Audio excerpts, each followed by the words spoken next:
Bom, então hoje nós vamos conversar sobre a ontogenia e diferenciação dos linfócitos B e T e algumas aplicações práticas, né, que a gente vai ter em relação aos mecanismos de imunidade e em relação às doenças oncológicas.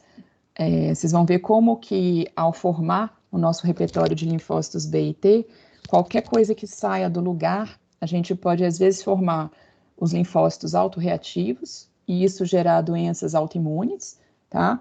Ou a gente pode ter mutações na formação, e aí a gente ter essas células resultando em células neoplásicas. Então, células neoplásicas de linfócitos imaturos, a gente tem as leucemias linfóides agudas, sejam elas B ou T, células neoplásicas de linfócitos maduros, a gente tem os linfomas e as leucemias crônicas, tá? E células neoplásicas dos plasmócitos, a gente teria os mielomas múltiplos, tá? Então, vamos ver como é que essas células são formadas.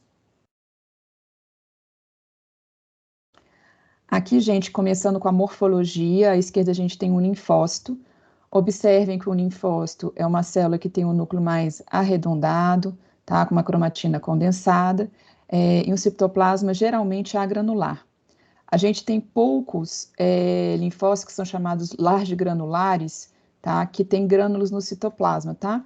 Mas a maioria deles não tem grânulos e geralmente é muito próximo o tamanho de uma hemácia do núcleo de um linfócito habitual.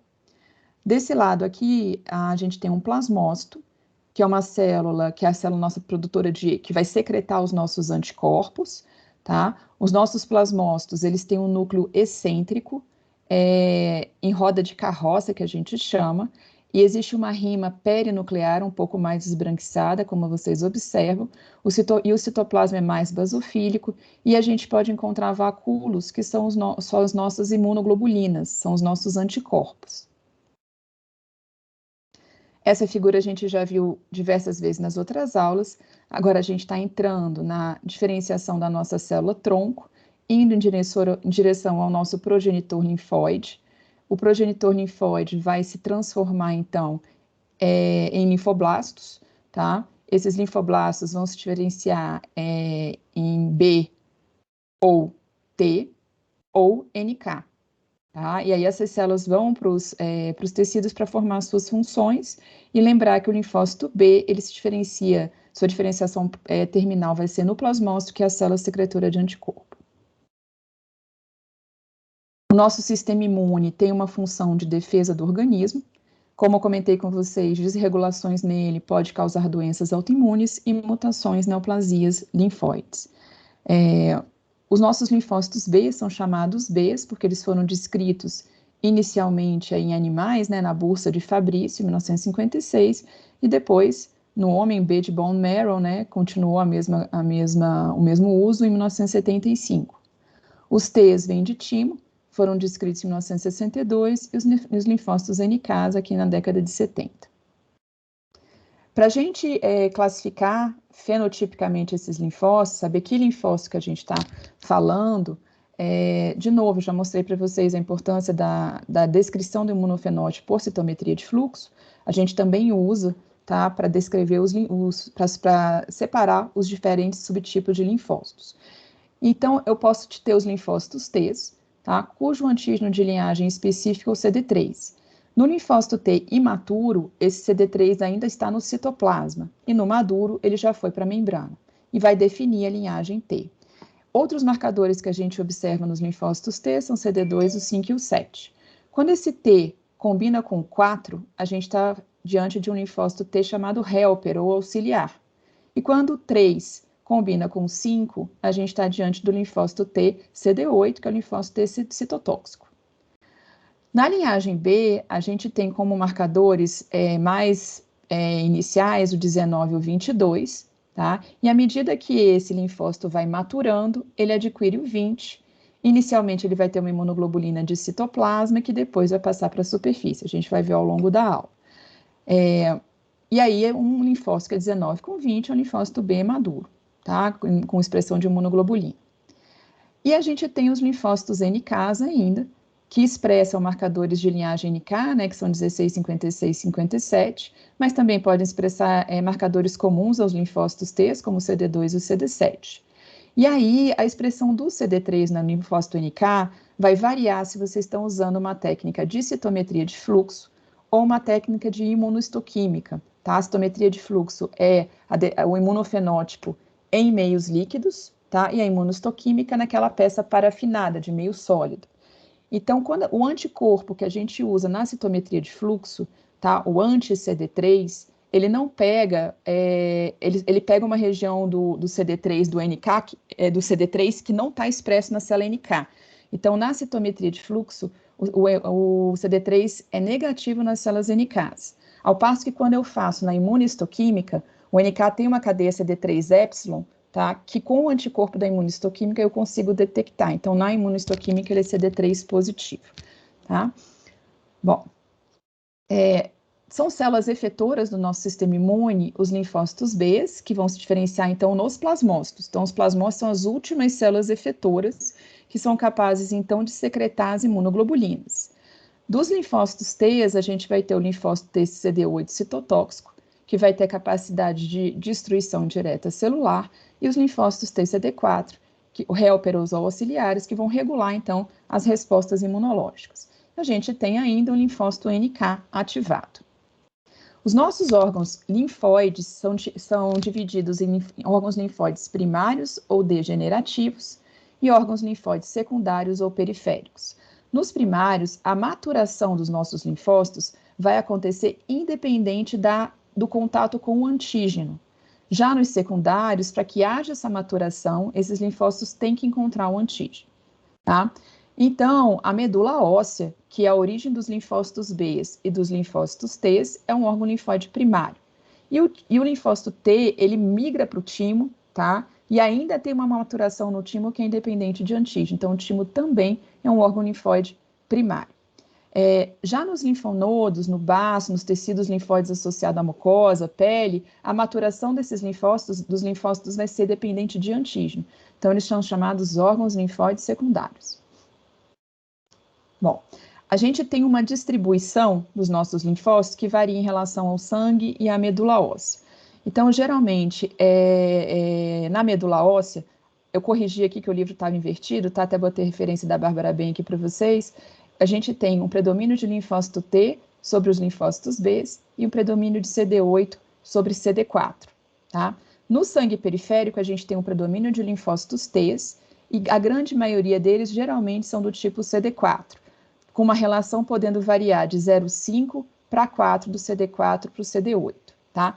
Em geral, os linfócitos vão representar na medula óssea cerca de 15 a 25%, tá? Em média 10%, tá? Até 15 a 25, em média 10. Mais do que isso, se a gente faz uma contagem de medula óssea, a gente pode estar diante de uma punção em que você misturou o sangue periférico junto com o sangue da medula óssea e diluiu, então, a medula óssea. Essa é uma tabelinha que eu usava lá em São Paulo para laudar as citometrias de fluxo, que a gente tinha como referência em relação aos valores normais, absolutos e relativos de cada um dos subtipos de linfócitos, tá? Então, vocês observam que varia com a idade, tá? E aqui a gente consegue saber o número correto, imagina uma pessoa acima de 18 anos, o número de referência dos linfócitos T, dos linfócitos TCD4, dos linfócitos TCD8, qual que é o número que eu espero de linfócito TCD19, que é o linfócito B, tá? E aqui os NKs, tá? Em geral, quando vocês estão trabalhando em laboratório, para vocês padronizarem os valores de referência dos linfócitos para aquela população da região, vocês podem pegar um N de pessoas normais, das diferentes faixas etárias, tá? E estabelecerem uma curva dos valores de referência, tá? Esse aqui foi baseado no estudo da hematológica e do Journal of Allergy Clinical Immunology, mas se for possível, sempre a gente deve utilizar a referência da população local. Bom, para que uma célula minha ela seja efetora, tá? CD4, CD8 efetora, eu preciso ter dois passos principais. Um primeiro passo que é a ligação do antígeno ao complexo maior de histocompatibilidade, tá? E um segundo passo que é a coestimulação. Então, aqui a gente tem um complexo maior de histocompatibilidade, esse aqui é do tipo 2, tá? Que vai estar numa célula apresentadora de antígeno, por exemplo, tá? Ela vai mostrar um antígeno, então, dentro desse receptor, né, ela mostra o antígeno, tá? E isso aqui vai se ligar, então, no nosso linfócito T, por exemplo, o CD4, tá? É um primeiro estímulo, tá? Se essas duas células não fizerem uma segunda conexão, tá, que a gente chama de coestímulo, por exemplo, um B7 da célula dendrítica ligando num B28 do linfócito T, essa célula não vai ser estimulada, não vai ser ativada, tá? E aí o que pode acontecer é um fenômeno de deleção clonal, a célula morre, tá? Ou um fenômeno de anergia, ela passa a ser não reativa. Então, esse HLA que eu falei para vocês, que é o complexo maior de histocompatibilidade no homem, tá? A gente chama de Human Leukocyte Antigen, ele é dividido em dois tipos. O classe 1, em que a gente tem o HLA-A, o B e o C, e o classe 2, em que a gente tem o HLA-DR, DQ e DP. Observem que o classe 1 está na porção inicial aqui do cromossomo 6, A, C e B, e o classe 2 está na porção mais distal, tá, do cromossomo 6, DR, DQ e DP.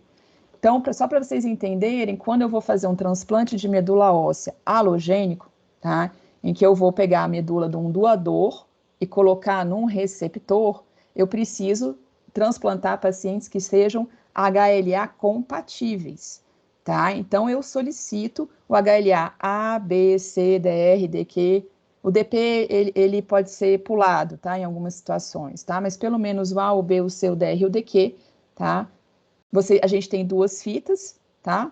Então, a gente teria um doador, se tiver os 5 locos nas duas fitas, ou seja, os 10 losses iguais, a gente tem um doador totalmente compatível com o receptor, tá?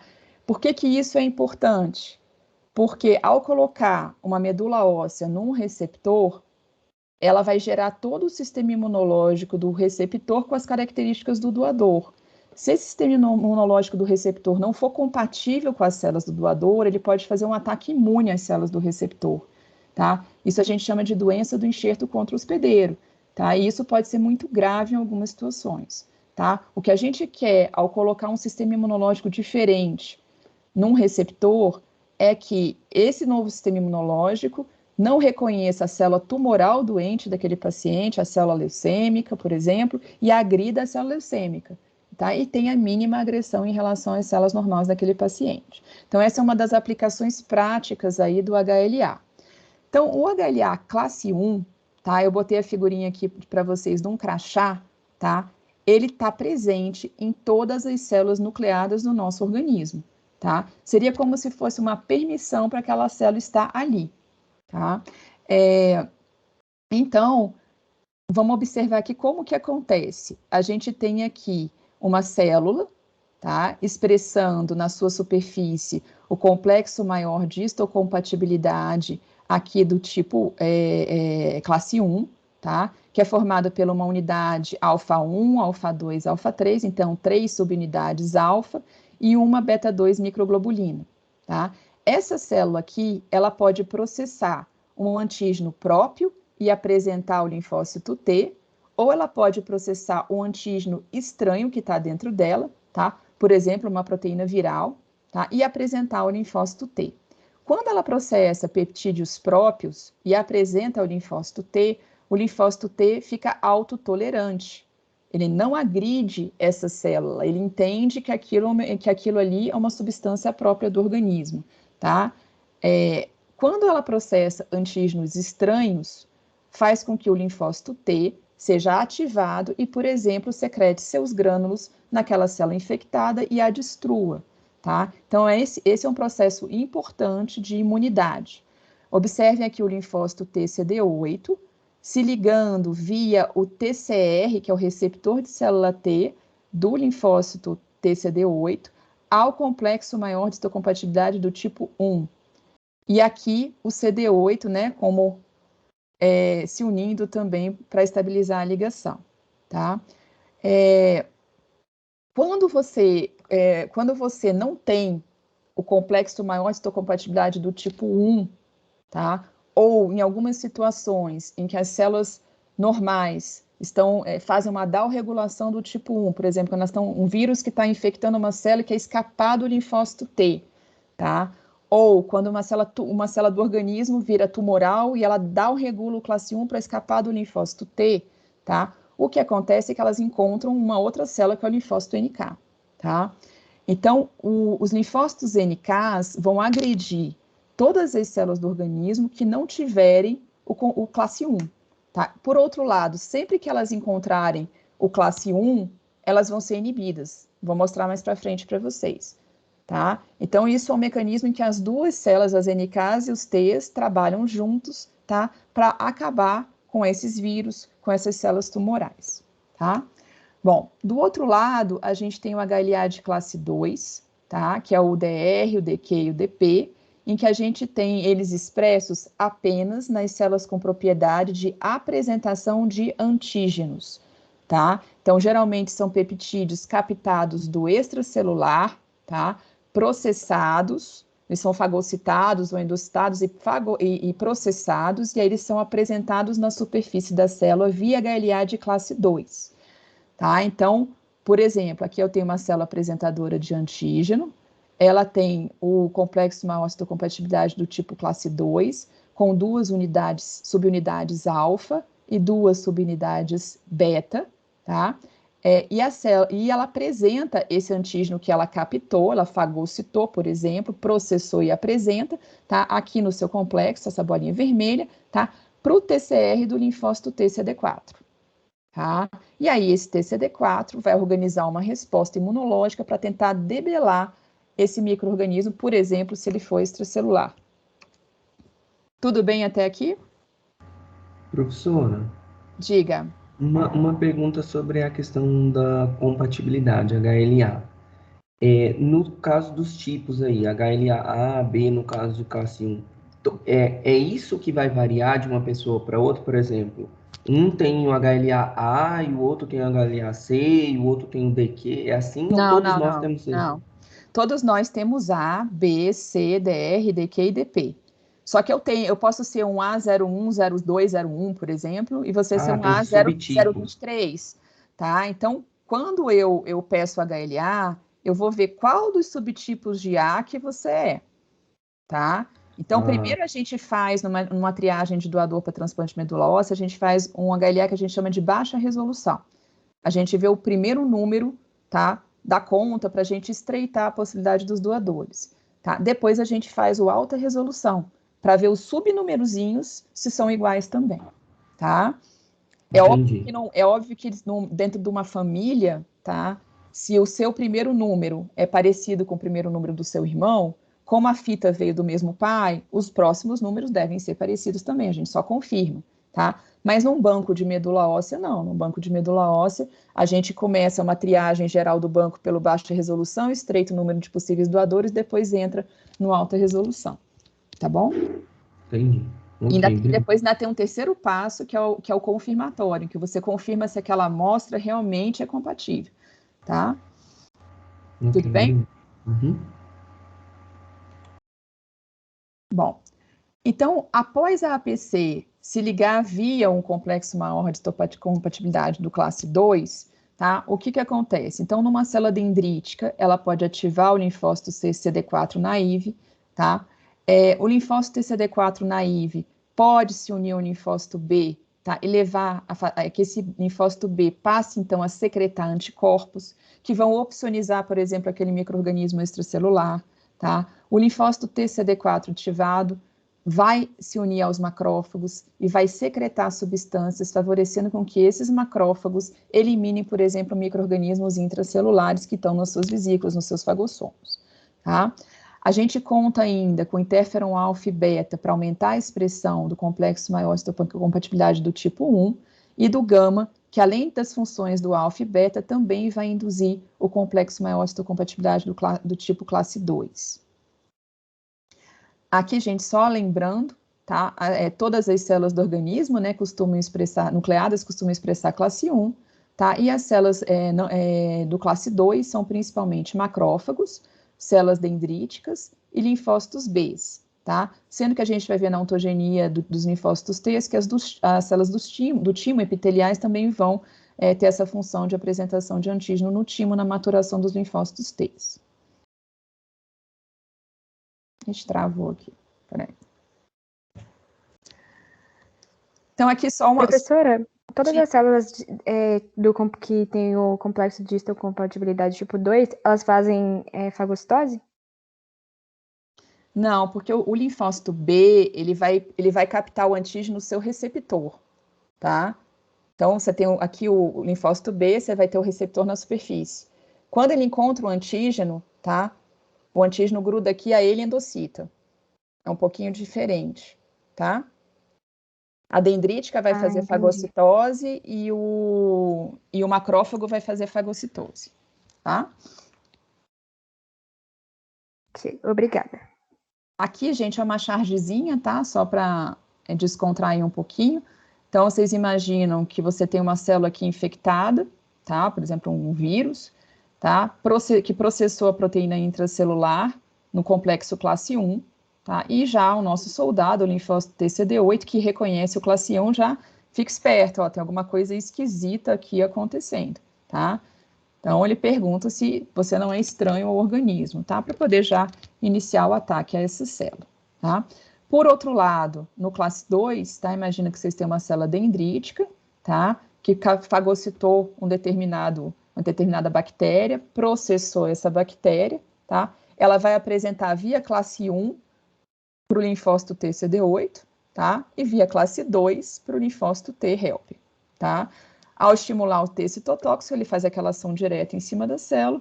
Ao estimular o helper, você vai orquestrar a resposta, que pode ser de anticorpo, de potencialização do macrófago, enfim, tá? A gente vai ver ao longo da aula. Estou repetindo várias vezes para vocês fixarem, tá? Então, de novo, uma célula aqui infectada, com fragmentos intracelulares, pode ser, por exemplo, um vírus, tá? Ela processa esses fragmentos, apresenta via classe 1 para o linfócito T citotóxico, tá? Se for feito uma ligação, tá? Esse citotóxico é ativado e secreta seus grânulos para matar essa célula infectada, tá? Agora, o micro-organismo externo, ele é fagocitado, esses pedacinhos são processados, apresentado agora via classe 2 para o linfócito T helper. De novo, tem que haver segunda ligação, se houver essa célula aqui, por exemplo, vai ser ativada, e no caso do macrófago, vai aumentar a secreção, por exemplo, de interferon gama, para esse macrófago ficar mais potente, tá? Ou ela vai induzir os linfócitos B a secretarem anticorpos, que são neutralizantes, que opcionizam esses micro-organismos extracelulares, favorecendo, tá? Que os macrófagos e que os neutrófilos fagocitem esses micro-organismos, tá? Bom, então, de novo, a gente pode ter patógenos citossólicos, patógenos intravesiculares e patógenos ou toxinas extracelulares, tá? Então, esse aqui no citosol, esse aqui, ambos em vesículas endocitadas, tá? Então, se é uma coisa que está no citosol, você vai processar e apresentar via classe 1 para tentar estimular os linfócitos TCD8 a fazerem a sua função, tá? Se é uma coisa que está nas vesículas endocitadas, ele vai processar e apresentar via classe 2 para estimular os linfócitos TCD4 a ativar a imunidade para matar diretamente aquela bactéria, tá? Ou orquestrando resposta de anticorpos, tá bom? Então, gente, a gente pode ter infecções que são extracelulares, intersticiais, sanguíneas, epiteliais ou intracelulares, citoplasmáticas ou vesiculares, tá? Quem que vai infectar as células do organismo intersticial, no sangue, enfim, nos linfonodos? Então, vírus, bactérias, protozoários, fungos, tá? E os grandes vermes, tá? Quem que vai infectar as superfícies epiteliais? Por exemplo, Neisseria gonorreia, né? Streptococcus pneumoniae, a cólera, H. pylori, Candida albicans, tá? E também alguns vermes. citoplasmáticos, vírus, clamídia, rickettsia, protozoários. E intravesiculares, tá? Mycobacterium, Yersinia, legionelose, criptococose, leishmaniose, tá? Para a gente debelar esse primeiro aqui, é importante complemento e fagocitose e anticorpos. Para debelar esse segundo, peptídeos antimicrobianos e especialmente anticorpos do tipo IgA. A gente secreta anticorpos IgA que vão ficar aqui na superfície da nossa mucosa, tá? Para debelar os citoplasmáticos, já comentei algumas vezes, linfócitos T, citotóxicos, linfócitos NK, tá? E os intravesiculares, tá? Linfócitos T, orquestrando a resposta aqui com macrófagos, também os NKs. E aí eu pergunto para vocês, se todas as células do nosso organismo, nucleadas, expressam HLA de classe 1, todas elas vão poder ser apresentadoras de antígeno e ativar o linfócito TCD8? O que vocês acham?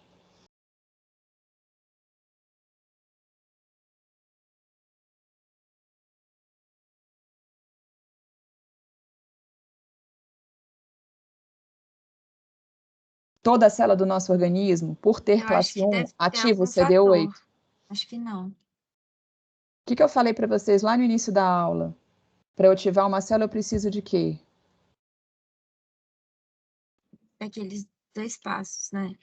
Isso, então eu preciso da ligação do complexo maior, que está expressando o antígeno à célula efetor, tá? E do coestímulo, tá? É por isso que nem toda célula do nosso organismo, apesar de expressar o classe 1, ela às vezes não tem o segundo sinal. Se ela não tem o segundo sinal, ela não vai ativar o CD8, tudo bem? Então, vamos imaginar que vocês machucaram a mão, tá? Fizeram um corte aqui na mão, uma bactéria entrou, e aí a gente tem aqui nessa região células dendríticas que vão fagocitar essa bactéria, tá?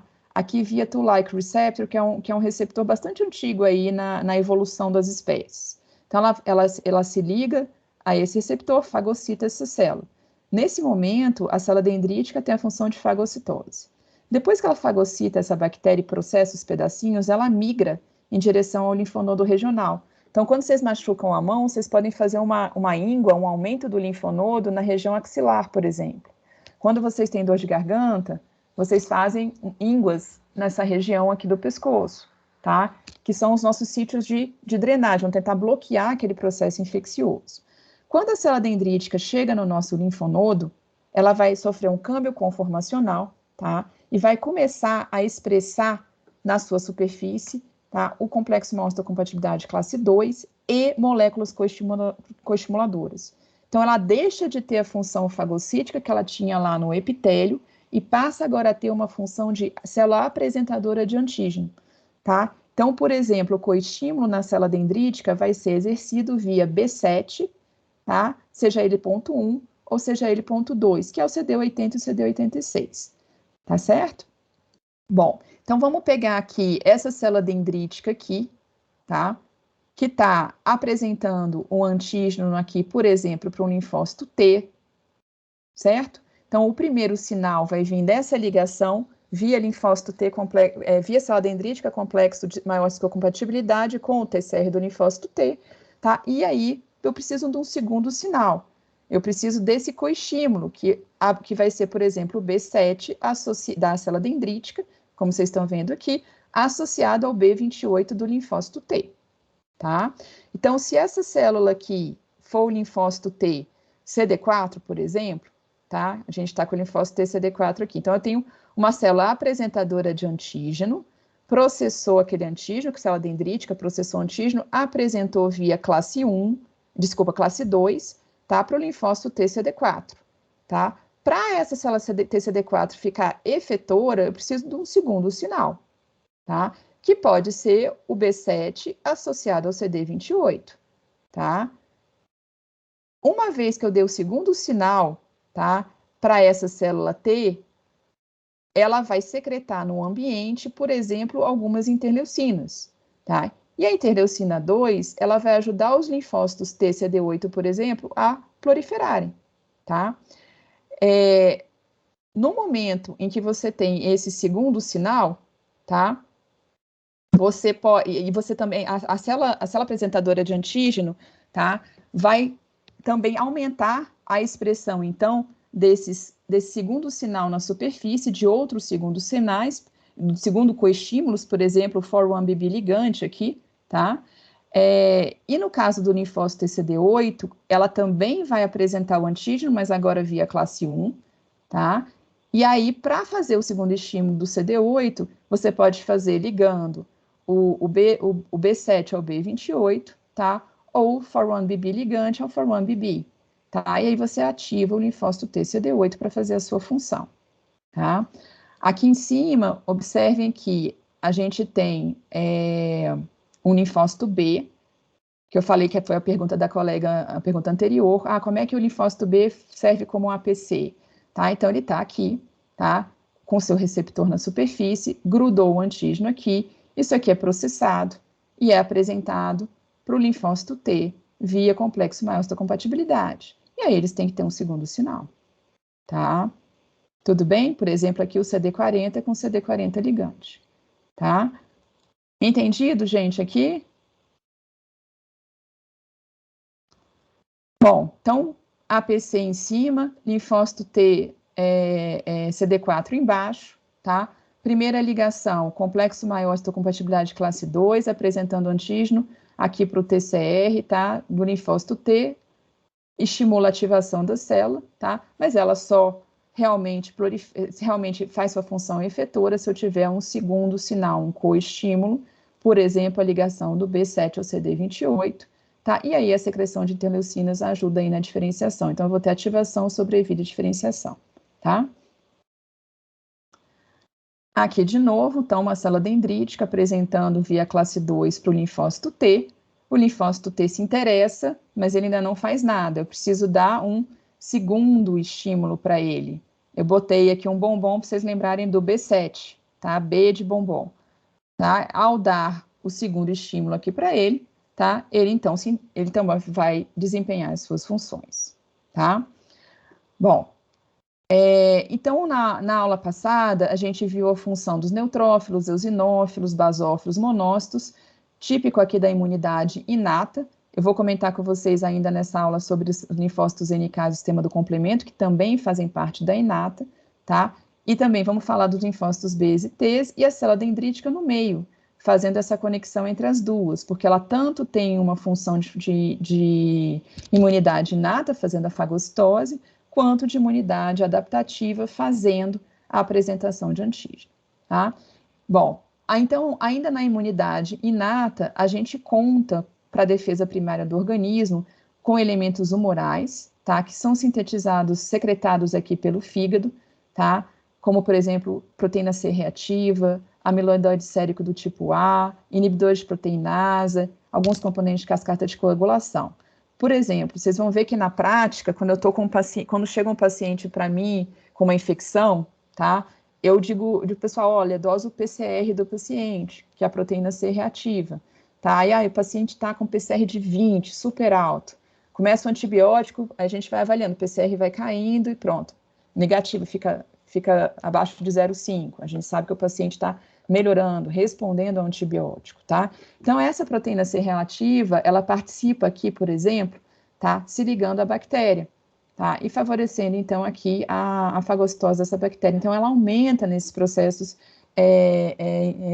infecciosos, tá? Algumas citocinas também fazem parte, tá? Como interferon alfa e beta, que vão ajudar a resistência das células vizinhas a serem infectadas, por exemplo, por vírus, tá? Interleucinas que são secretadas, a gente já viu na figurinha anterior, já falou, já comentou, né? Interleucina 2, por exemplo, para estimular alguns linfócitos, por exemplo, o NK. O interferon gama, a gente conversou também quando a gente falou dos granulomas laterais e dos macrófagos, né? Ele estimula os macrófagos a serem mais potentes em digerir os micro-organismos intracelulares, que estão nas suas vesículas, tá? E a interleucina 6, a gente já tinha comentado na aula do ferro, da anemia, da inflamação, tá? Lembrem-se que ela fica bastante alta em processos inflamatórios e ela ajuda a aumentar o número de neutrófilos, gerando, então, leucocitose com neutrofilia, tá? E estimular a secreção dessas proteínas de fase aguda hepáticas, tá? Vamos falar um pouquinho do sistema do complemento e das células NKs também, que ainda fazem parte dessa imunidade inata. A célula NK, a gente costuma dizer que ela é que nem um James Bond, que ela está programada para matar, tá? Ela tem um receptor que deixa ela o tempo todo ativado.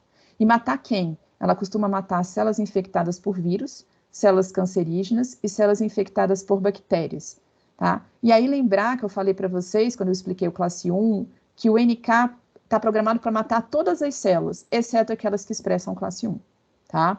E que um mecanismo de evasão dos vírus e das células tumorais é dar um regular a expressão na superfície do classe 1 para fugir para fugir do linfócito T, tá? CD8 citotóxico. Quando eles fazem isso, eles caem na mão do linfócito TNK, tá? Então, são mecanismos importantes aí de defesa da gente contra células tumorais e vírus. Bom, então aqui a gente tem o nosso linfócito NK. Observem que ele tem grânulos no seu citoplasma, tá? São daquele tipo large granular que eu falei para vocês, tá? Desculpa, eles são semelhantes à morfologia do large granular, porque eu posso ter o large granular, ele é T, CD8, mas a morfologia é muito parecida com a do NK, os grânulos citoplasmáticos são róseos, tá? Parecido. E observem que ele tem dois receptores na superfície. Um receptor ativador, que é chamado de ativador de Lise, que é o chamado CAR, e um receptor inibidor de Lise, que é chamado de KIR, tá? Então, quando eu tenho uma célula que não expressa o classe 1, tá? O CAR automaticamente vai ativar a célula, ao se ligar, vai ativar a célula NK a secretar granzimas e perforinas que vão destruir, então, a célula com baixa expressão, ou com baixa expressão, ausência de expressão, ou que perdeu a expressão do classe 1, tá? Por outro lado, quando o meu natural killer encontra uma célula do organismo via CAR, mas que também expressa classe 1 encaixa no KIR, que é o inibidor de Lise, e aí o natural killer não mata aquela célula do organismo, porque aquela célula tem a permissão, tem o crachá para estar ali. Tudo bem entendido aqui? Aqui a morfologia, tá? Que é a presença de grânulos dentro dos linfócitos. Falei para vocês que a maioria dos linfócitos não tem grânulos, mas especificamente os T large granular e os NKs tem essa morfologia, com esses grânulos rosos aqui no citoplasma, tá? Nos seus grânulos, eles têm perforinas e granzimas, que vão ajudar, então, a destruir os micro-organismos, como a gente viu. Eles têm uma região chamada de trail, que se liga ao DR4 e DR5 de outras células e ativa, então, a via de apoptose via ativação da caspase. Tá? Eles têm uma citotoxicidade natural, então, que não depende de anticorpo, mas eles também podem ter uma ajudinha dos anticorpos, que é a citotoxicidade dependente de anticorpos. Na superfície do NK, eu falei para vocês que ele expressava o CD16, CD56, CD57. O CD16, ele funciona como um receptor de FC, tá? Então, se a gente lembrar da nossa imunoglobulina, a parte de cima é a porção FAB e a parte de baixo é a porção FC. Então, na minha célula NK, no CD16, tá? Eu tenho a capacidade de ligar a fração FC, tá? A célula ao linfócito T NK, fazendo com que ele seja mais eficaz quando ele é apresentado aquele antígeno, tá? Quando o anticorpo se liga a um determinado antígeno. Só um pouquinho, gente, segundinho. João, tô dando aula. Eu tô dando aula. Posso falar contigo depois?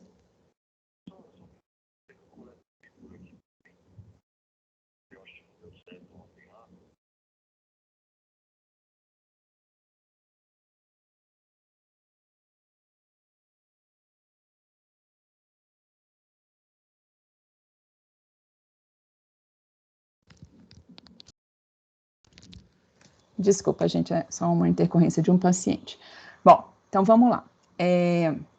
Então, o linfócito o linfócito NK, ele pode melhorar a sua função efetora, tá? Através da opsonização também de anticorpos contra determinados micro-organismos via porção FC, ou seja, o CD16 dele.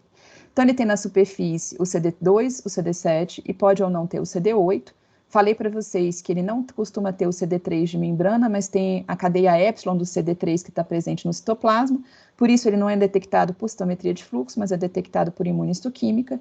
Ele tem um TCR, que é o receptor de linfócito T, germline, tá? E não tem TCR de membrana, então ele não é um linfócito T, tá? E CD16, CD56, CD57. A maturação é menos conhecida, ele está presente no baço e no sangue. é ativado por interferons alfa, beta, interleucina 2, 12 e 15, e no transplante de medula ele pode contribuir para aquela doença do enxerto contra o hospedeiro, mas também do enxerto contra a leucemia. Enxerto é a medula transplantada, tá, gente?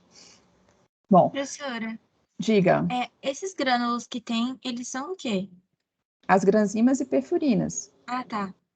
tá? Ah, tá. Tá Os bom. grânulos são de citotoxicidade, tá? Para matar as células ou tumorais ou infectadas, tá? Bom, a gente tem uma sequência de ativação da resposta ao vírus, tá? Então, por exemplo, a gente tem no microambiente, quando a gente tem um tecido com vírus, secreção de interferons, TNF, interleucinas, numa primeira fase, tá? Ativação das células NKs, tá? Depois, ativação dos linfócitos T citotóxicos. Por último, ativação dos linfócitos CD4, que vão organizar a resposta para os B secretarem anticorpos neutralizantes. Então, é uma sequência para a gente tentar bloquear em todos os passos, tá, a proliferação dos vírus. Bom, em relação ao sistema do complemento, a gente tem 3 vias principais: a via dependente de lecitina, a via alternativa e a via clássica. Na via dependente de lecitina, a gente tem a lecitina ligadora de Banose e ficolina, que estão associadas a uma protease, tá? E elas têm a capacidade, então, essa proteína aqui de se ligar aos carboidratos de membrana de algumas bactérias, por exemplo, tá? E aí elas ativam essa cascata do complemento, tá? Todas as 3 cascatas, acabam por ativar aqui a C3 convertase. Então, na via clássica, a gente tem o C1q, que é uma proteína de reconhecimento também dos micro-organismos, tá? E proteases ligadas a ela, que são o C1R e o C1s, tá? Ela também pode ser ativada via anticorpos do tipo IgM e IgG, que interagem, então, com o C1q, terminando por ativar a C3 convertase, que transforma o C3 em C3b. Na via alternativa, a gente tem polissacarídeos, microbianos, endotoxinas e complexos de IgA, que também acabam por ativar, né, a C3 convertase, também formando no final todo mundo o C3b, tá? O C3b, ele tem a capacidade de opsonizar micro-organismos, favorecendo a fagocitose, tá? E se vocês têm uma ativação muito forte dessa via, que chega ao ponto de ativar a C5 convertase também, tá? A gente vai levar à formação de um complexo terminal chamado complexo MAC. Esse complexo é capaz de perfurar a membrana daquele micro-organismo, levando então a lise celular. Então, vai depender da força desses ativadores chegar até a C5 convertase ou se só chega até a opsonização por C3b. Bom, saindo da imunidade inata, a gente entra na adaptativa. A adaptativa tem 5 características principais. Ela tem diversidade, que é reagir contra um número ilimitado de antígenos. Ela tem especificidade, que é reagir contra epítopos definidos daquele antígeno. Ela tem memória, ou seja, após o primeiro contato, a resposta é mais rápida. E ela tem autotolerância, que é a capacidade de distinguir o self do não self, tá? E ela tem também a regulação hemostática, ou seja, a resposta vai cessar após a estimulação antigênica. A gente não fica o tempo todo ativando o nosso sistema imunológico, tá? Bom, ontogenia dos linfócitos B, então. Vamos começar com a formação dos Bs. Aqui a gente tem a nossa medula óssea, nosso estroma da medula óssea. A gente tem as fases de maturação dos nossos linfócitos B, desde a célula multipotente até a saída da medula óssea como linfócito B imaturo. Tá? Observem que a gente passa do multipotente para o genitor linfóide comum, para o pró-B precoce, pró-B tardio, pré-B, aí tem o grande e o pequeno, e aí a gente tem os linfócitos B imaturos. Essa sequência ela é ativada por genes também, o PUL1 associado ao Ícaros, E2A e EBF, e por interações entre diversas citocinas e fatores de crescimento, tá? Entre o estroma e a célula. Então, por exemplo, aqui no início, a gente viu lá atrás, já na célula-tronco, em algumas aulas, né?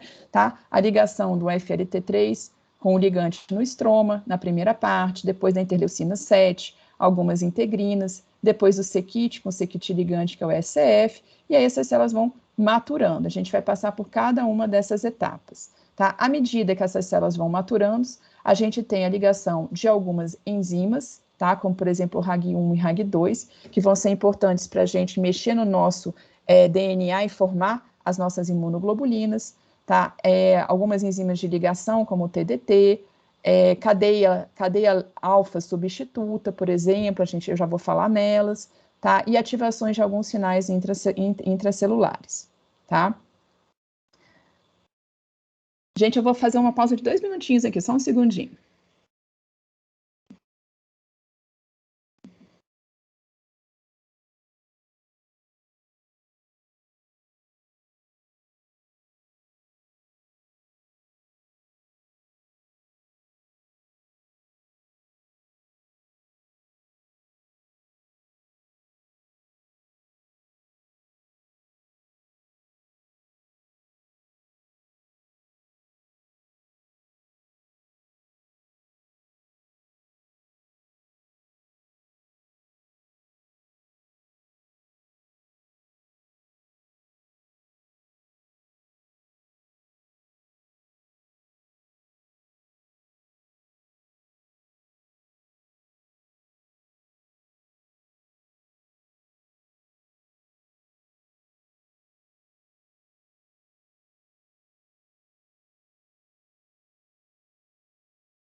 Pronto, vamos lá.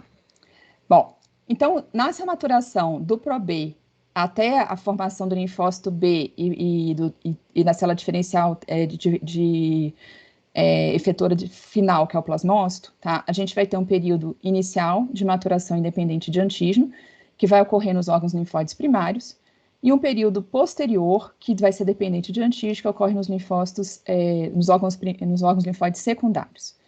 Tá? Então, o ProB, ele matura para pré-B, B imaturo, B naive, sai da medula óssea, vai para o órgão linfóide secundário, onde a gente vai ter o centro germinativo, após o centro germinativo, as células B de memórias ou plasmose secreta anticorpo. Na fase inicial, vocês vão ver que eu vou mostrar passo a passo para vocês, a gente vai ter uma enzima que se liga, tá, para a gente poder fazer essa montagem das imunoglobulinas, que é o TDT, tá, que a gente não precisa ligar lá nas fases mais tardias, então é um marcador de imaturidade. Tá? E a gente tem antígenos de linhagem o tempo todo, como o CD79, o PAC5, o 19, e mais nas células mais maduras a gente começa então a expressar o CD20. Tá? O conhecimento dessas expressões nas células é importante, por exemplo, se chega para vocês, por exemplo, uma biópsia de um paciente, tá? Com digamos que funcionaram uma massa num paciente. Esse paciente, aí vem lá marcando CD19, que você já sabe que é o marcador de linhagem B, e TDT, que vocês sabem que é imaturo. Então, essa doença é uma doença, não é um linfoma maduro, é um linfoma imaturo que a gente chama de linfoma linfoblástico, ou que é a mesma célula da leucemia aguda. Então, o tratamento é completamente diferente de um tratamento de um paciente que não tenha TDT. Tá? Então, só para vocês entenderem que são antígenos que a gente vai se habituando para a gente poder interpretar em que momento aquele tumor está e qual é o tratamento específico que a gente tem que dar para ele. Tá? Vamos conhecer um pouquinho da imunoglobulina, então. A nossa imunoglobulina, tá? Que também é um receptor do linfócito B, tá? Ela é formada por 2 cadeias pesadas, tá? Cada uma das cadeias pesadas tem uma região variável, tá? E 3 regiões constantes, tá? E é formada também por 2 cadeias leves, cada uma com uma variável e uma constante. Tá? Quando eu junto essa com essa, se ela está ligada na superfície do linfócito B, ela é um receptor do linfócito B, tá? Se ela é secretada por um plasmócito, ela é um anticorpo que está circulando, tá? Bom, a cadeia pesada, ela é produzida por um gene localizado no cromossomo 14, e a cadeia leve pode ser capa ou lambda. A capa está localizada no cromossomo 2 do gene e a lambda no 22, tá? A gente tem essa porção de cima, que é chamada porção Fab, onde a gente vai ter aqui a ligação ao antígeno, e a gente tem a porção de baixo, que é chamada de porção FC. Na porção de baixo, que é a porção FC, a gente pode ter alguns sítios de ligação, como sítio de ligação ao FC, um sítio de ligação à placenta, um sítio de ligação ao complemento, dependendo do tipo de anticorpo que a gente esteja falando, tá? Então, diferente do receptor lá do linfócito T que a gente vai ver, a imunoglobulina, o receptor do linfócito B, ele pode funcionar na superfície da célula como receptor, ou ele pode ser secretado funcionando como anticorpo. Tudo bem? Bom, analisando o material genético dessas cadeias, tá? Observem aqui, a gente tem aqui a cadeia lambda, a gente tem aqui a cadeia kappa, então as duas cadeias leves da imunoglobulina, e aqui a gente tem a cadeia pesada, tá?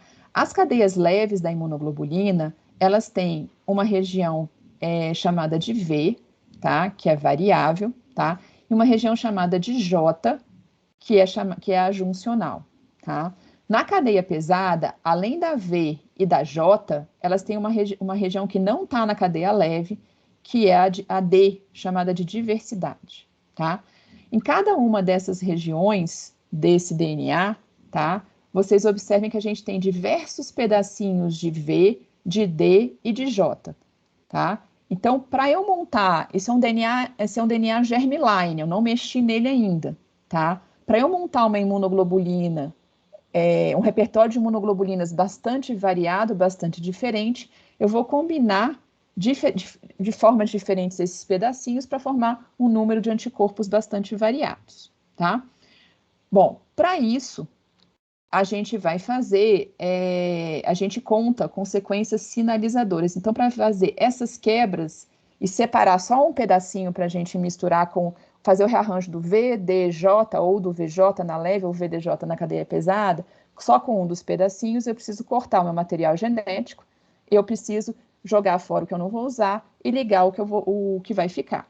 Então, para eu poder cortar minha fita, tá, e jogar fora o pedacinho do V que eu não vou usar, o pedacinho do D que eu não vou usar, o do J que eu não vou usar, tá, eu tenho sequências sinalizadoras do DNA que marcam as regiões que podem ser cortadas. E quem corta essas regiões, tá, é uma enzima que se liga, que é a RAG1 e RAG2, tá? Então, elas vão lá, cortam as regiões, como vocês estão vendo aqui, tá? Esse buraco que fica é preenchido pela TDT, ela completa, tá? E a DNA ligasa faz a ligação final, tá? E aí eu fico com um rearranjo VJ, que era diferente daquelas múltiplas opções que eu tinha no DNA germline, tá? Bom, tudo isso vai se iniciar, então, dentro da medula óssea, então aqui o nosso célula B precursora, tá? Com o DNA aqui da germline, tá? Então, com o DNA germline, a gente rearranja primeiro o VDJ da cadeia pesada, depois o VJ das cadeias leves. Uma vez que eu uno cadeia pesada rearranjada com cadeia leve rearranjada, eu formo um receptor que vai, então, para a superfície da célula, tá?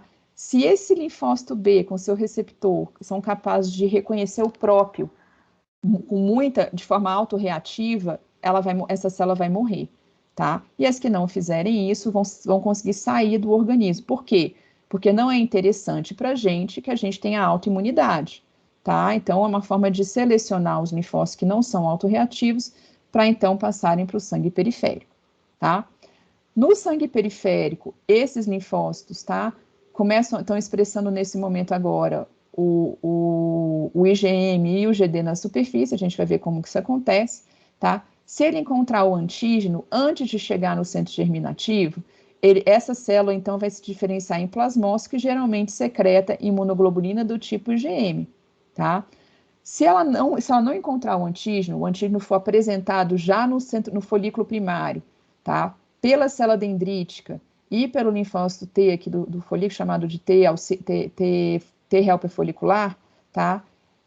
Essa célula reconhece, que estava circulando, que não tinha encontrado o antígeno ainda, encontra o antígeno apresentado por essa PC, tá? E se multiplica, formando então um centroblasto, tá? Depois ela passa por um switch de classe de imunoglobulina e permutação somática, a gente vai ver na aula, e vira um centrócito, tá? E depois ela sai do centro germinativo, que é essa região, tá? E as células pós-centro germinativos podem ser do tipo linfócito B de memória ou formar plasmócitos, tá? Então, voltando nessa parte das imunoglobulinas, eu vou mostrar para vocês como é que a gente pega, entre aqueles vários pedacinhos, a gente pega um V da leve, com o J da leve, une, joga o DNA que a gente não quer fora e forma, então, o primeiro pedacinho que é e forma a cadeia leve, tá? A gente faz a mesma coisa na cadeia pesada, esse aqui é até antes da cadeia leve. Primeiro a gente une o DJ, tá? Depois a gente une o DJ com o V, e aí forma, então, a cadeia pesada. A união da cadeia pesada com a cadeia leve vai formar, então, a minha imunoglobulina, o meu receptor, que vai para a superfície do linfócito B, tá? Professora, Diga. no slide anterior, essas cadeias, não, nesse aí, na frente. Não, da frente, isso, é isso. Porque lá no outro slide você colocou que parece que essas regiões, elas são específicas, localizadas no cromossomo 22 e 2, é isso? Na verdade, o gene, né? Isso. Tá? O gene da cadeia leve ou tá no 2 ou tá no 22. Depende se você vai fazer uma leve capa ou uma leve gama, tá? Eu poderia, então, dizer que mutações nesse cromossomo, no 22 ou no 2, aumentariam predisposição a, por exemplo, doenças autoimunes? Que poderiam ter malformação? Não é doença autoimune, a gente vai ter associação com linfomas, tá? Vamos voltar aqui. Então, por exemplo, eu vou mostrar ao longo da aula para vocês que ao cortar, vocês estão vendo, está cortando, mexendo no material genético, tá? Eu posso ter mutações, tá? Então, eu tenho mutações é muito comum os nossos linfomas terem translocações do cromossomo 14 com outro, por exemplo, tá? Então, por exemplo, no linfoma do manto, eu tenho a translocação do cromossomo 14, tá? Com o cromossomo 11. E aí eu sobreponho, eu vou fazer uma ativação do gene da ciclina D1 que está no cromossomo 11, tá? E aí eu levo, a ciclina D1, se vocês lembrarem do ciclo celular, ela ativa o ciclo celular, tá? Então eu mantenho isso o tempo todo ativado, aí a célula começa a proliferar, eu tenho um linfoma do manto, tá? Se eu tiver uma translocação do 8 com 14, no 8 está o MYC, que é um gene de proliferação celular, que a célula cresce muito rápido, tá? É típico do linfoma de Burkitt. Então eu transloco um 8 com 14. Mas tem outros subtipos de Burkitt menos frequentes, que são o 2 com 14, ou o 22, são o 2 com 8, ou o 22 com 8, tá? O MYC com a cadeia leve, ou o MYC com a outra cadeia leve, tá? No linfoma folicular, por exemplo, eu transloco o 18 com o 14, tá? No 18 está o gene antiapoptótico, que é o BCL2, tá? Então, aquela célula começa a não morrer, ela começa a acumular. Aí eu tenho o linfoma indolente mais frequente que tem, que é o linfoma folicular, tá? Então, é comum nessas cadeias que a gente está mexendo no DNA, elas estarem mutadas realmente, estarem translocadas em pacientes com doenças malignas oncológicas, tá? Tudo bem? Obrigado. Ok. Bom, então vamos passo a passo, tá? A gente tinha a nossa célula progenitora, tá? Nossa célula multipotente aqui, que não estava mexido, o DNA estava germline, que a gente chama. Eu não tinha rearranjo da cadeia pesada, H de heavy chain pesada e L de light chain leve, tá, gente? Então, eu não tinha, tem o DNA não mexido aqui, não mexido aqui, tá? O próximo passo é a gente passar para o estadio, tá? Pro-B precoce. No estadio Pro-B precoce, eu vou fazer o primeiro rearranjo DJ só da cadeia pesada, que está representado aqui, tá? Então, o que acontece? No Pro-B precoce, os dois alelos que a gente tem no cromossomo, os dois cromossomos, começam a rearranjar concomitantemente, tá? O DJ dos dois cromossomos. Então, você pegou um pedacinho de D aqui, um pedacinho de J aqui, e você uniu, tá? O que você não usou, você cortou e jogou fora, tá? Bom, no segundo momento que você vai passar, então aqui a gente fez o DJ. No estadio Pro-B tardio, tá? Eu vou rearranjar esse DJ com o V, eu vou formar o VDJ, tá? Então, nesse Pro-B tardio, o primeiro alelo que for produtivo, tá? Que formar um VDJ funcionante vai fazer com que o segundo alelo seja eliminado, ou seja, você não vai rearranjar o segundo, tá? Então, vamos ver as possibilidades que a gente tem. Então, se a gente pegar aqui, eu tenho na região V da cadeia pesada até 46 pedacinhos, tá? Para rearranjar. Na região D, até 23 pedacinhos. Na região J, até 6 pedacinhos. Se eu multiplico tudo isso, eu tenho 6.348 possibilidades de combinação, tá? Além dessa, a gente vai depois combinar com capa ou com lambda. Então, formando uma grande possibilidade de anticorpos, tanto para a formação de cadeia pesada quanto leve, e combinações entre elas, formando então as imunoglobulinas, tá? Então, no estadio Pro-B precoce, eu rearranjei o DJ dos 2 cromossomos e ele passou para a próxima fase. Aí eu vou rearranjar o VDJ do primeiro cromossomo, tá? Se isso funcionou, ele bloqueia o outro cromossomo. Se isso não funcionou, ele rearranja o do segundo cromossomo e vê se funcionou, tá? Se não funcionou, a célula morre, tá? Então, a gente vai ter mais ou menos, tá?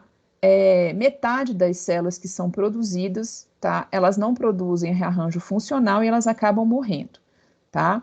Bom, se ela produz um VDJ funcional e ela passa para frente, tá? Como é que eu sei que esse meu rearranjo foi funcional, tá? Então, o que vai acontecer? No próximo estadio, o estadio pré-B grande, a gente tem uma cadeia leve substituta, tá? Que a gente chama de surrogate light chain. Não é a cadeia leve nossa rearranjada ainda, tá? É uma substituta. É uma cadeia que vai servir para juntar com aquele VDJ que eu montei e ver se ele é funcionante, tá? Se ele está bem construído. Então, o que acontece quando eu tenho uma cadeia pesada e uma cadeia leve substituta? Eu levo ela para a superfície da célula e formo, então, um pré-BCR, tá? Aqui é a cadeia com VDJ que a gente montou e aqui é a substituta. E esse aqui, então, é um pré-BCR. Esse pré-BCR, eles vão se dimerizar, tocar uns nos outros, tá? E se isso resultar num sinal que leva à proliferação celular, a gente sabe que essa cadeia formada funcionou, eu posso ficar com ela, tá? Se isso não funcionar, vai testar a cadeia formada do segundo cromossomo e ver se funciona. Tudo bem? Essa ativação intracelular que vai gerar a dimerização, tá? Tem algumas vias de sinalização extracelular, como, por exemplo, a via do Blink, a via do BTK, tá? Essa via do BTK, por exemplo, tá? O BTK, ele está mutado em pacientes que têm a gama-globulinemia. Esses pacientes não conseguem formar linfócitos B maduros, tá? Eles têm uma imunodeficiência, tá? Com base nesse conhecimento, tá? Foi criada, para tratamento de alguns linfomas e algumas leucemias crônicas, uma medicação que é um inibidor do BTK, tá? Então, hoje, a gente não lida só com quimioterapias tradicionais, a gente liga com terapia-alvo, tá? Então, ao inibir o BTK que prolifera os linfócitos Bs, a gente faz um bloqueio, tá? De crescimento dessas células, tá? Então, tem uma aplicação prática, clínica, tá? Professora, Diga. me desculpe, eu perdi um pouquinho o que é o BTK e o BLNK. O que eles fazem são mesmo? vias intracelulares que são, quando esses receptores, o BCR, tá? Seja ele o pré-BCR ou BCR, ele se ativa, tá? Ele dá um sinal aqui intracelular que ativam vias de proliferação celular. E esse linfócito começa a se multiplicar, tá? Então, se eu bloqueio as vias intracelulares, tá? Eu posso bloquear a proliferação de um linfoma, por exemplo, ou de uma leucemia crônica. Entenderam o racional? Então, o que eles viram? Tá? Eles identificaram que o BTK participa da via de proliferação intracelular. Se eu criar um inibidor do BTK, eu bloqueio a proliferação do linfócito B, tá? E hoje a gente tem pelo menos 3 inibidores de BTK no mercado, que são comprimidos que vocês dão para tratar alguns linfomas. Ele trata linfoma do manto, trata leucemia linfocítica crônica, por exemplo, tá? Tudo bem? Sim, só volta no slide anterior, só um pouquinho. Então, essa multiplicação do linfócito, depois que teve esse pré-BCR, é normal? Então, é quando ele significa que está ok, que a célula pode seguir Sim, que está ok. sim. Aí, em alguns casos, como a questão dos linfomas, aí você pode bloquear essa proliferação, porque essa célula... Isso. Ah, Tá? entendi. Mas no BCR maduro também, tá? Não é só no pré-BCR, a gente tem essa ativação da via no BCR maduro também, tá? Nesse momento, as células que são capazes de proliferar, tá? Elas vão se transformar do pré-B grande, tá? No pré-B pequeno, no pré-B pequeno, tá? Então, essa célula aqui, tá? Que vocês montaram, o pré-BCR, tá? Já com o VDJ completamente rearranjado na cadeia pesada, mas ainda não tem rearranjo da leve normal. A gente está usando uma leve substituta, tá? No que ele se multiplica, ele se divide, então, nos pré-B pequenos, tá? E agora, no pré-B pequeno, eu vou rearranjar a cadeia leve, para formar, então, o BCR, que é o receptor final do linfócito B, tá? Então, a gente passa, tá, para essa fase, tá, em que agora, se eu vou rearranjar de novo, eu religo aquela enzima que corta o material genético, é a RAG, tá, e eu faço o rearranjo VJ agora da cadeia leve real, da capa ou da lambda, tá? E aí, ao formar uma cadeia leve real, tá, eu junto essa cadeia leve com a minha cadeia pesada que eu tinha testado e que eu vi que funciona, e agora eu formo um BCR, que é o receptor de linfócito B final, tá? Que a via de ativação intracelular também tem o BTK, tudo bem? Tá? Então, nesse próximo passo aqui, no pré-B pequeno, o que, que vai acontecer? Eu vou pegar da cadeia leve real, tá? Não é mais a substituta, um pedacinho do V, um pedacinho do J e vou unir, tá? Aqui eu tenho até 33 possibilidades de variável no lambda, tá? E 5 possibilidades no J do lambda, tá? No kappa eu tenho até 38 e do J eu tenho até 5. Então, é só você multiplicar esse por esse, tá? E eu posso fazer kappa ou fazer lambda. Como é que isso acontece? Primeiro, eu rearranjo um kappa do meu primeiro cromossomo, tá? E vejo se isso vai gerar um BCR que funciona, tá? Não funcionou, eu rearranjo o kappa do meu segundo cromossomo, tá? Funcionou, passa para frente, não funcionou, eu rearranjo o lambda do meu primeiro cromossomo, testo também, tá? Se não funcionou, eu rearranjo o lambda do segundo cromossomo. Se nenhum desses rearranjos funciona, a célula morre, tá? Então, se funcionou, eu posso formar um receptor de superfície, né, uma imunoglobulina, tá? Que pode ser IgM kappa ou que pode ser IgM lambda, tá? A primeira cadeia pesada que a gente forma é a Mi, tá? Por isso, e ela se traduz num IgM de superfície, tá? Que se combinar com kappa, é um IgM kappa. Se combinar com lambda, um IgM lambda. Tudo bem? Tá? É por esse motivo, por essa sequência de testes do nosso material genético, que a gente tem mais chance de ter linfócitos B do tipo kappa do que do tipo lambda, porque o kappa teve mais chance de dar certo do que o lambda.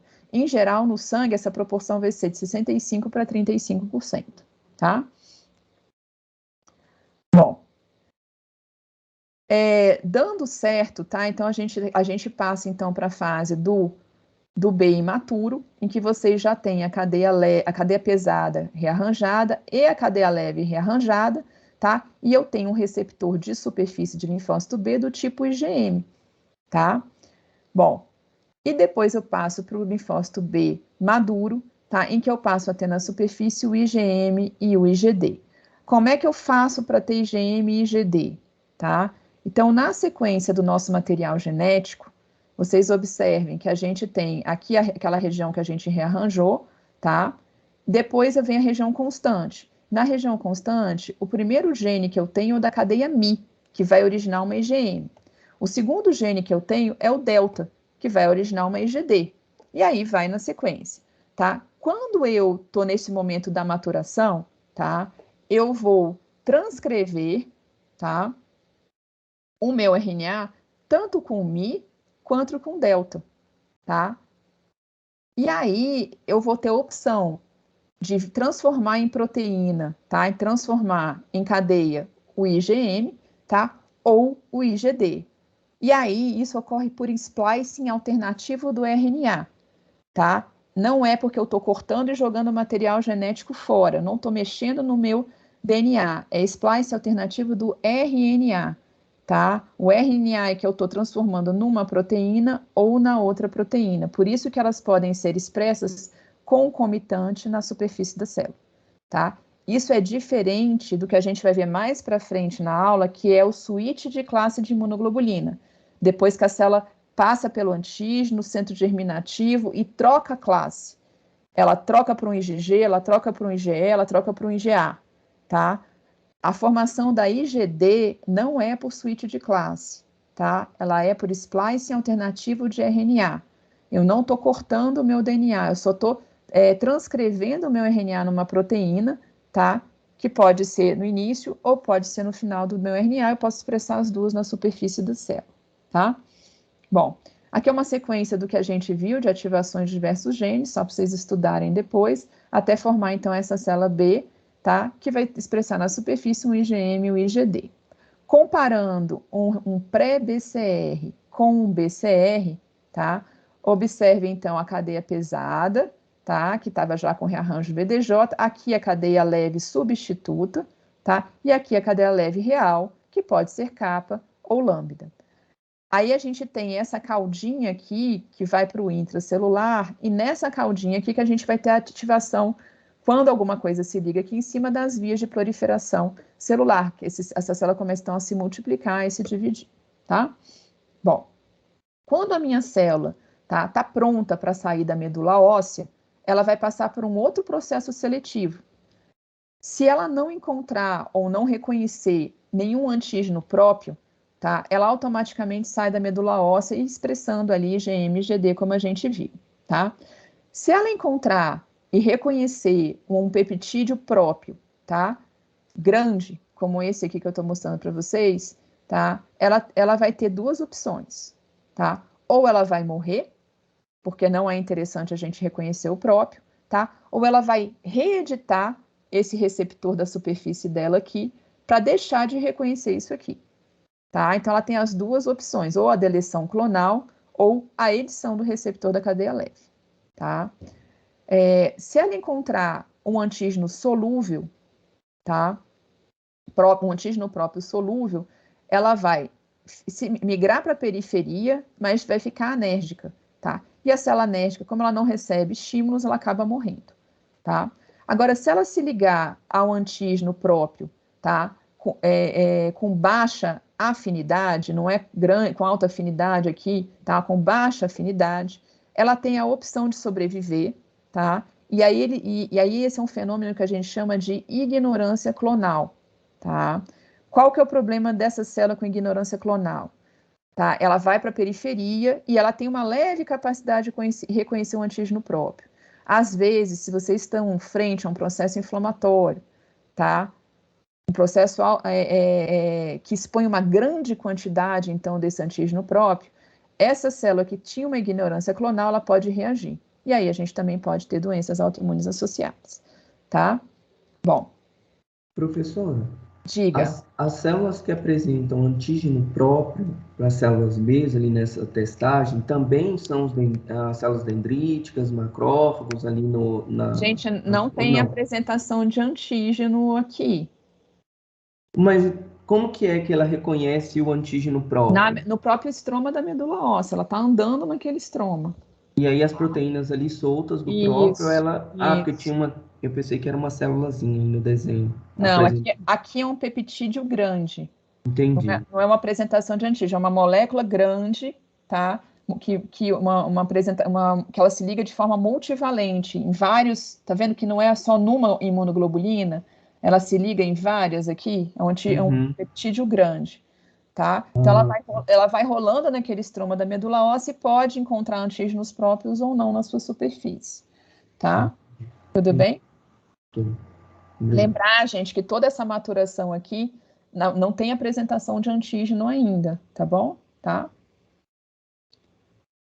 Aqui é a sequência, só para vocês estudarem depois também.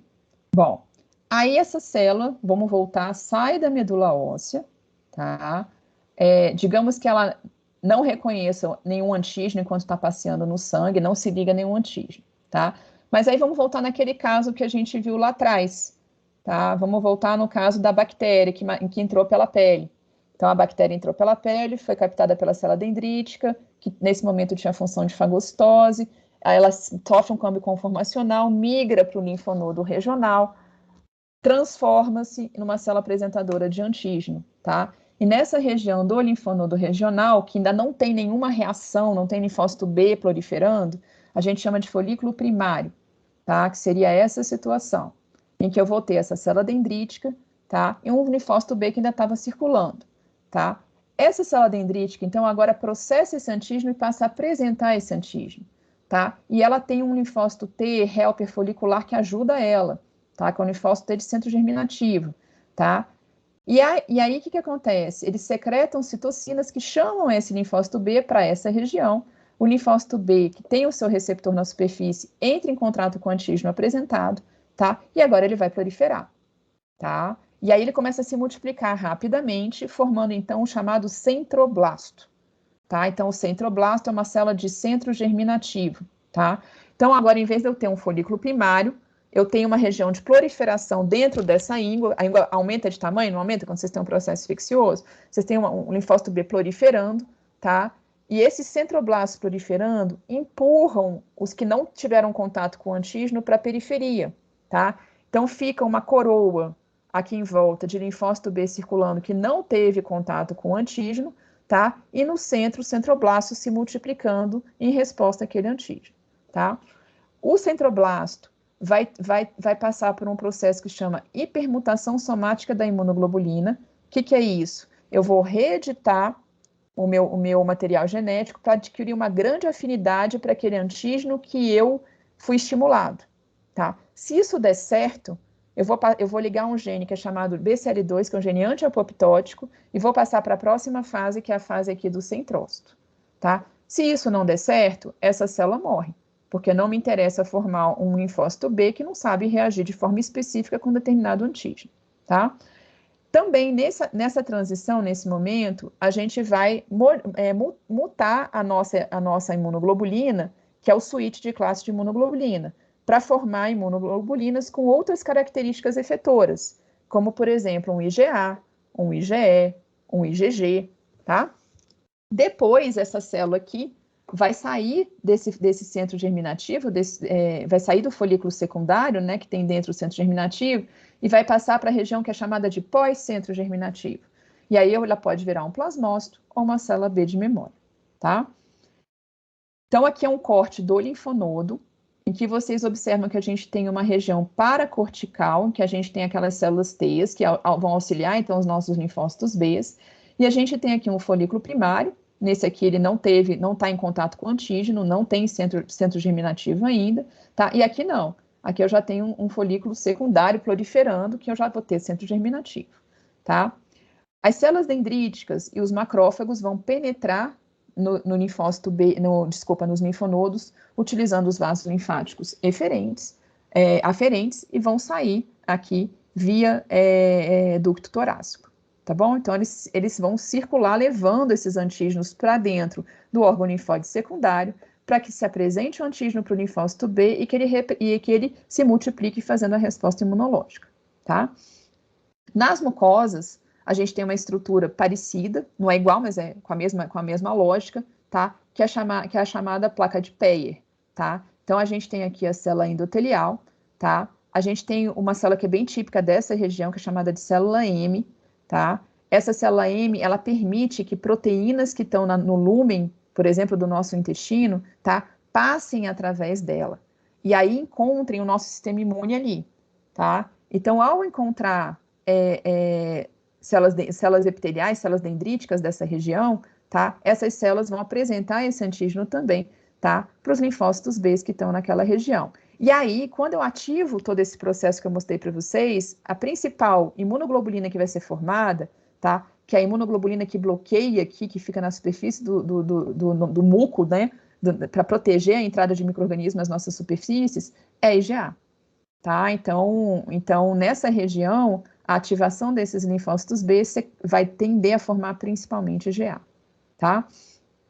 Bom, e no baço, tá? Então, a gente viu um linfonodo, que é um órgão linfóide secundário, a placa de pé, que é um outro órgão linfóide secundário, e agora o baço, que é um outro órgão linfóide secundário, a gente tem estruturas semelhantes, tá? Aqui um corte do baço mostrando o centro germinativo, aqui a zona do manto, que a gente vai ter aqueles linfócitos B naive, que geralmente são linfócitos B CD5, tá? E a região dos linfócitos T em volta, tá?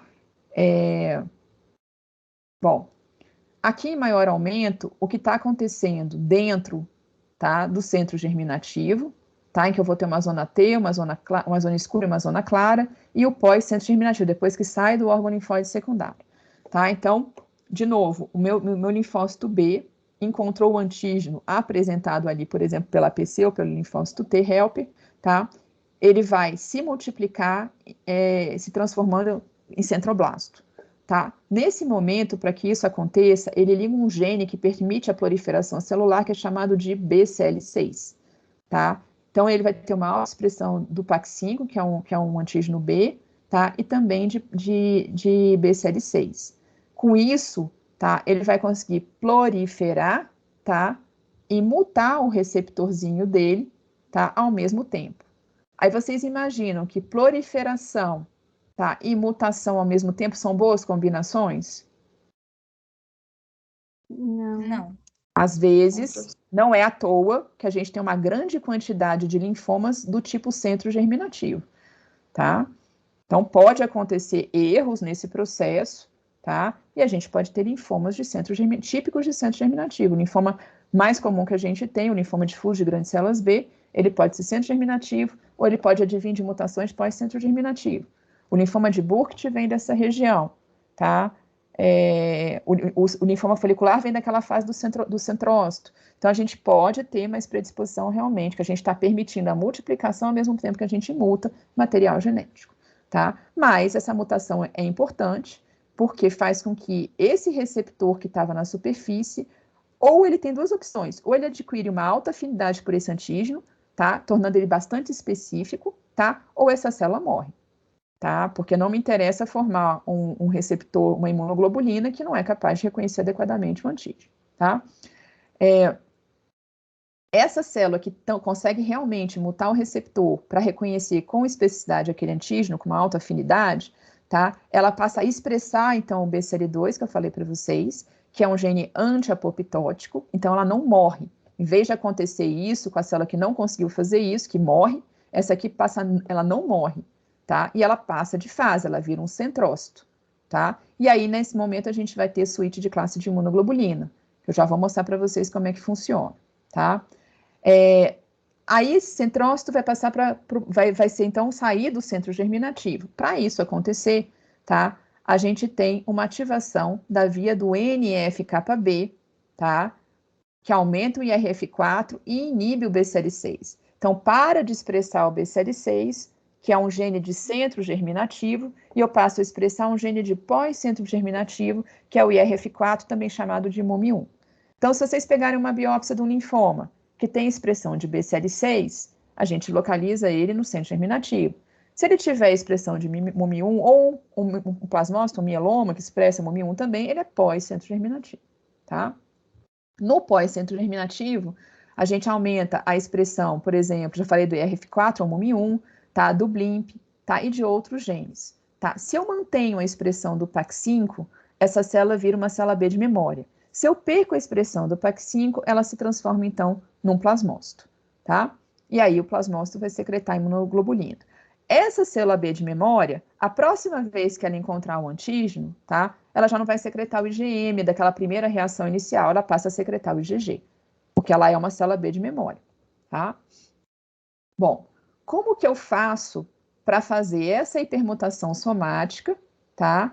E trocar a classe da imunoglobulina? A gente vai cortar o material genético de novo, tá? Então, existem algumas enzimas participando do processo. A gente tem essa AID, chamada Action Induced Citidina Deaminase, tá? O que ela faz? Ela troca uma citidina da fita por uma uridina. Ela introduz uma mutação, tá? E aí tem dois caminhos. ou essa fita mutada vai para um mismatch de reparo, tá? Com essa outra enzima chamada de MSH2/6, tá? Ou ela vai para um reparo de excisão de bases, que é feito pela UNG, que é a uracil DNA glicosilase, tá? Bom, de acordo com qual enzima que foi e essa daqui depois ela vai passar pela Rev1, que é uma enzima de reparo do DNA. De acordo com o que aconteceu, de reparo do RNA, desculpa. De acordo com o que aconteceu, tá? Você pode ter uma mutação do tipo AT ou uma mutação do tipo CG, tá? E aí isso gera a hipermutação somática que a gente viu, tá? Para aumentar a afinidade do receptor pelo antígeno, ou se não der certo, para ela morrer, então, porque ela não serve para a função dela, tá? Bom, num próximo passo, na sequência, vocês vão ter uma enzima participando que chama APE1, tá? Que é a apirimidinic endonuclease do tipo 1. Essa enzima acrescenta duas quebras, tá? Ou seja, vem esse complexo todo, né? Tá? Mas ela passa a fazer duas quebras na fita, tá? Então, lembra muito o que acontecia lá no início quando a gente utilizava a RAG, tá? Então, faz a quebra nas fitas, tá? E ela elimina aquele pedaço do genes que tem as cadeias pesadas que eu não vou utilizar, tá?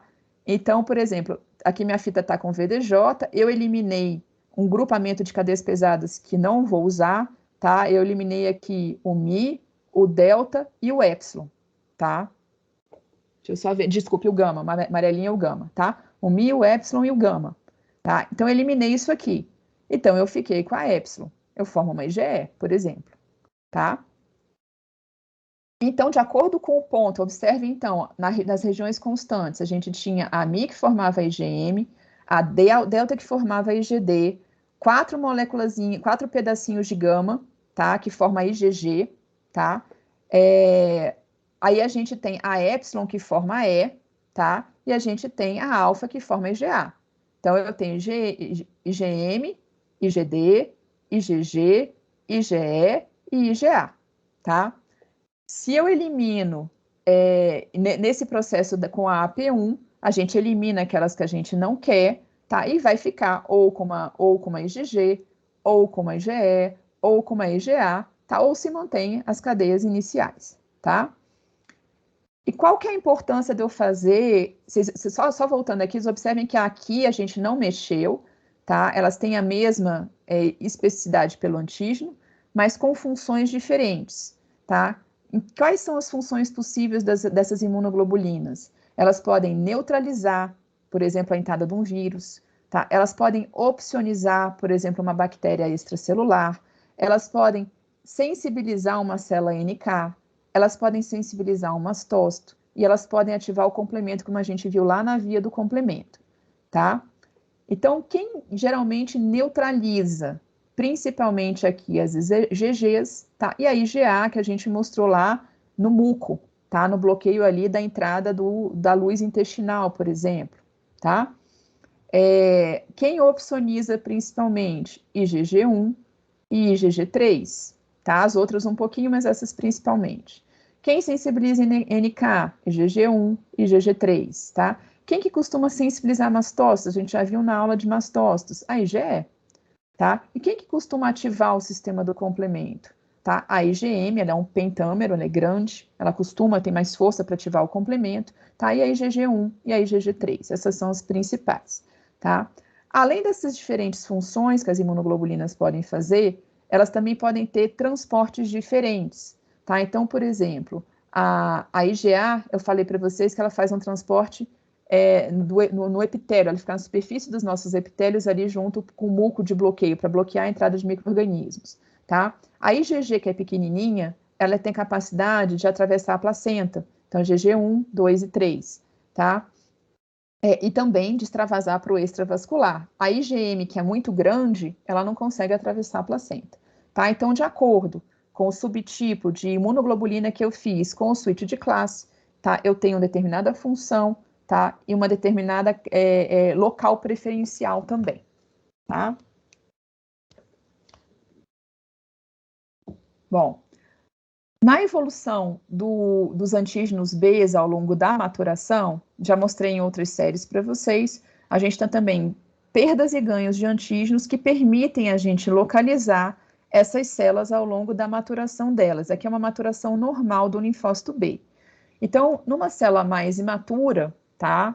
Eu tenho expressão de marcadores de célula imatura, como o CD34 e o TDT, tá? E já tenho expressão de marcador de linhagem, como é o CD22, de linhagem B, tá? À medida que essa célula matura, ela perde o 34, ela deixa de ser blasto, tá? E perde o TDT, tá? E ela vai começar a ganhar o CD10, tá? Depois ela perde o CD10 na madura, ela expressa o CD19, que é a linhagem específico também, tá?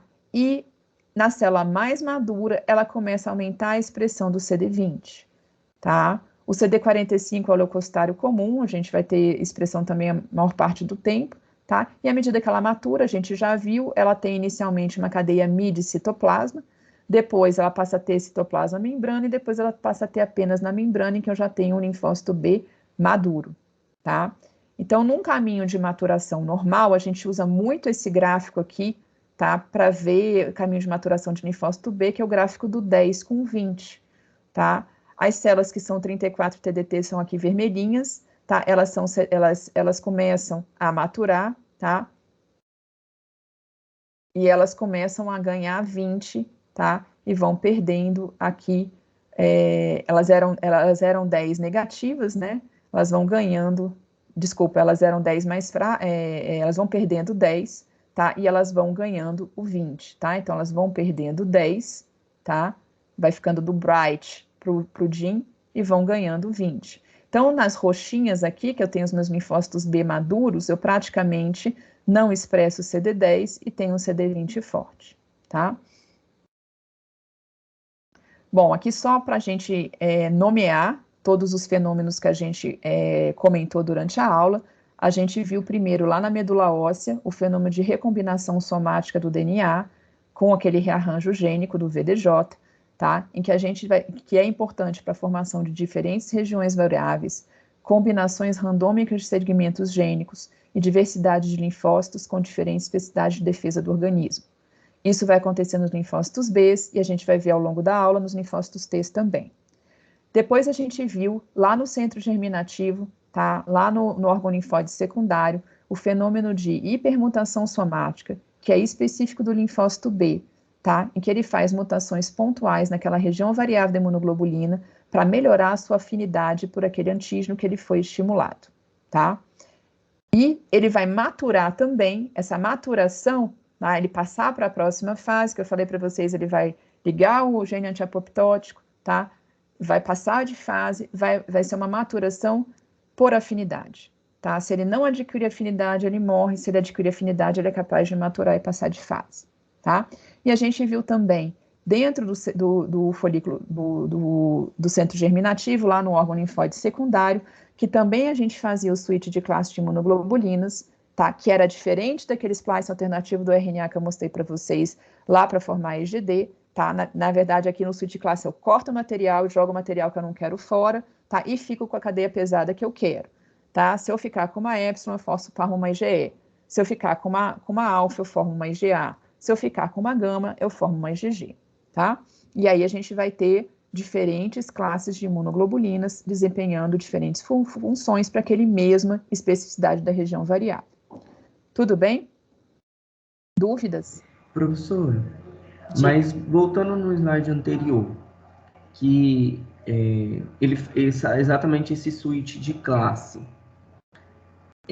para definir qual tipo, né, de imunoglobulina, GM, GG, como que a célula, né, como que vai saber para que ocorra, para formar qual? Por exemplo, porque a gente viu que as funções são diferentes. Então, como que a célula vai saber para que ela possa produzir o M agora, aí depois ela, não, agora tem que produzir o G, porque a gente vê que nas infecções tem uma evolução, né, nessas classes. Né? Quer dizer, uma evolução não, uma mudança, né, nessas classes.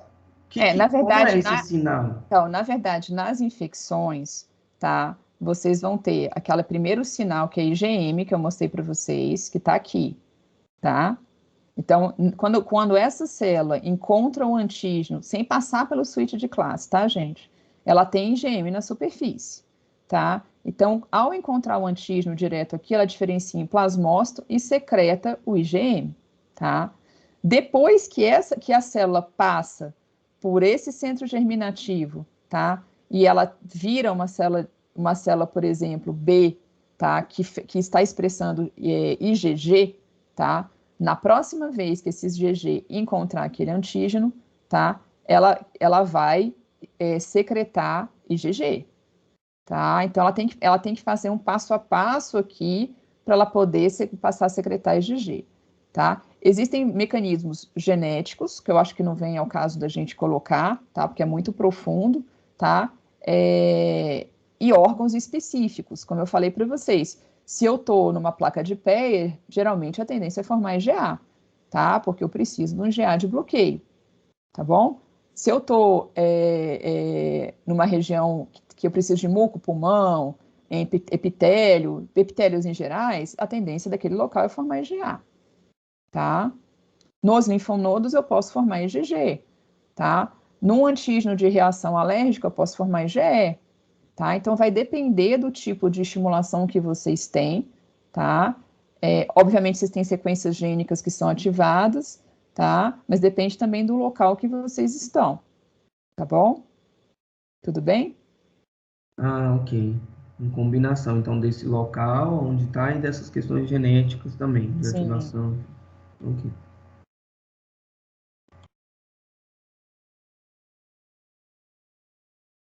Vamos fazer uma pausa, então, de 10 minutinhos para a gente entrar na ontogenia T, tá bom?